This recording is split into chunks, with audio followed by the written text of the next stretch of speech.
I think the thing I remember most about Clint Eastwood is that a year or so later, I hadn't yet had a lot of success, and I was still a struggling actor in Hollywood.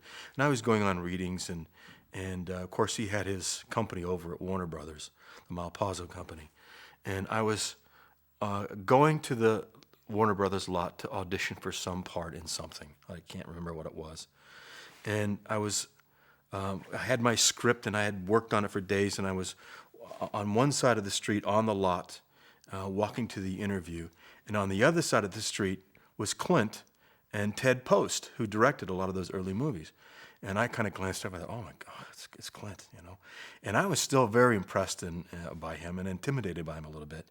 And I looked over, and I don't know if he saw me or not, but he kind of looked over and then crossed.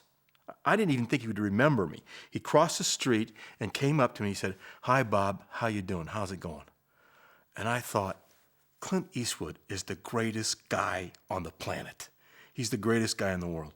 And he remembered me from that small role in Magnum Force. And he was off doing other big movies. And so that's one of maybe the most important memory I had of Clint Eastwood in that time of my life.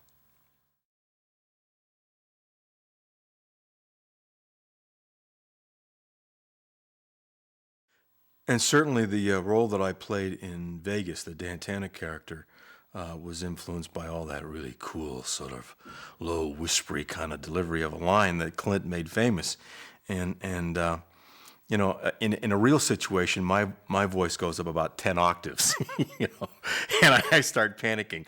But that streetwise guy that he created and that coolness was part of all those characters. And there's a sequence at the end of the pilot of the Vegas show that I did where I stalk a bad guy. And he goes, "Who are you?" And I say, "I'm the Lone Ranger. I'm the Captain Video. I'm coming after you and I'm going to nail you." And I was doing Clint. And they tested the pilot. They saw that scene and they said, "That's a series." And every episode after that, they created some scene like that because when they tested it, that's when the arrows started going way, way up. That cool kind of low delivery. Thank you, Clint.